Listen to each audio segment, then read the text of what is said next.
That's nice. So here's our control room. You know, in terms of the configuration, we put the engineering station in the center. The front console is where your director, your technical director, your AD, and our teleprompt operator would be. Okay. So we can have 4 people in the front console, your audio engineer, your video engineer, and actually over there next to the wall, that's actually a position for a camera operator. We have a robotically controlled camera that we can use in the studio from an overhead position. And I'll show you where that is once we walk in. This is where the producer is normally going to sit, and they're watching the line cut on this monitor, taking notes. Your line producer is here, and the line producer is typically the person who's in communication with your show host. So the show host has a IFB in their ear, and they're talking to each other throughout the entire show, you know, kind of leading if a guest says something, kind of circle back or whatever. So from this position, as well as from the director's position, they can be talking to the people that are on set. And then the director can actually talk to every position in the control room, every camera position, and the audio booth over on the other side, or all the different endpoints would be. So Now, a couple questions for you.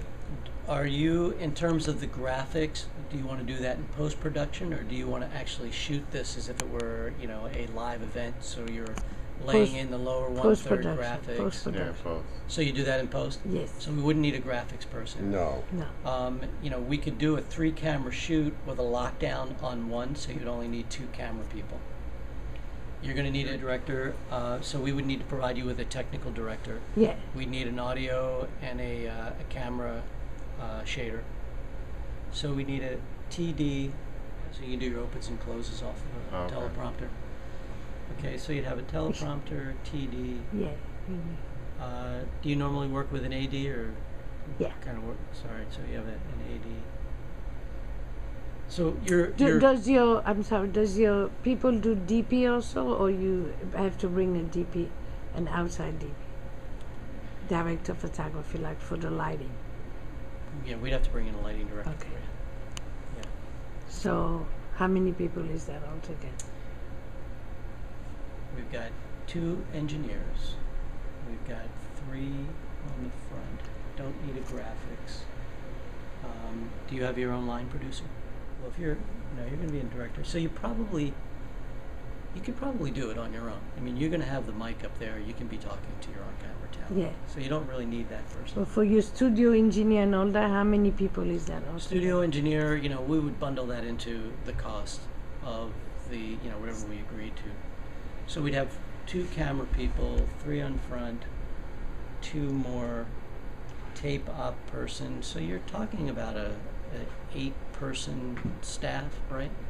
8 people staff. So That you have 8 people on your technical crew. Spend the money. So Well, here, I mean, we can do without a that's the video teleprompter. technician. See the text comes here. Oh, Read this off of here. it, Yeah, I heard You know, you it just last night. means that you may have. No, some because it's holograms better to in have the it than camera. not have it. That's not, you definitely need an audio person. You know, like I said, You like the space? Yeah. Yeah, it's nice. We can make magic well, here. we have to, let's talk about configuration of NPR over the years, and the difference between doing an interview when you know you're not live, that you can stop tape, Yeah.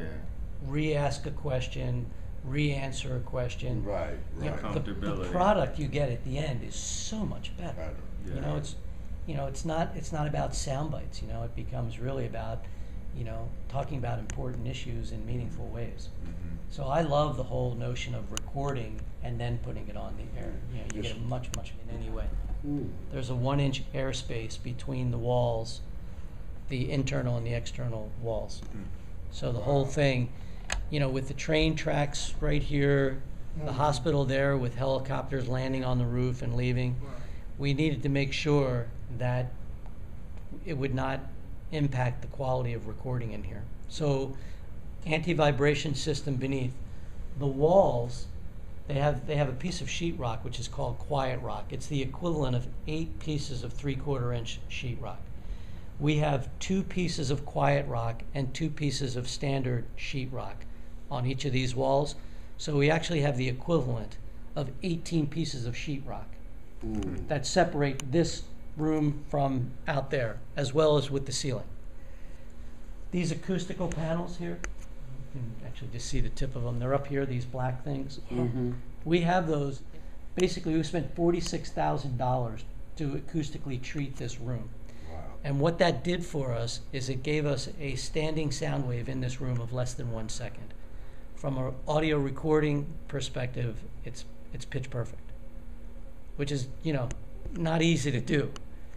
In our case, we didn't know how to take shortcuts, right? We'd never done anything like this before. So we were just following the advice of our consultants and doing exactly what they told us to do, and we did it, and, you know, fortunately we got the desired outcome.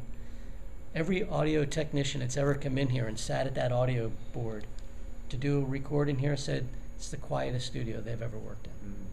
And that's coming from the audio technician. So, you know, it's a pretty good compliment for some guys that didn't really know what we were doing. I'd say so.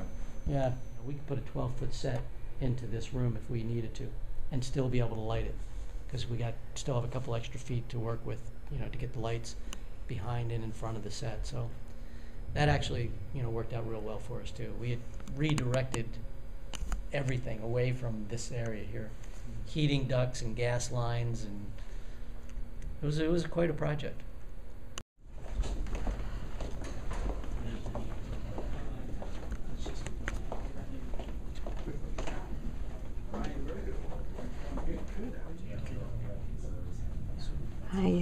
I didn't film. On this side, we have full kitchen facilities over here. So whenever you use the place, the refrigerator there is stocked with water and other type of soft drinks. You know, those are all complimentary for you guys. Two large 50-inch screen monitors. Both of them are wired back to the command control room. So if you have guests that are in here, they can actually watch you in the studio from in here. And then there's another, this one. Visit.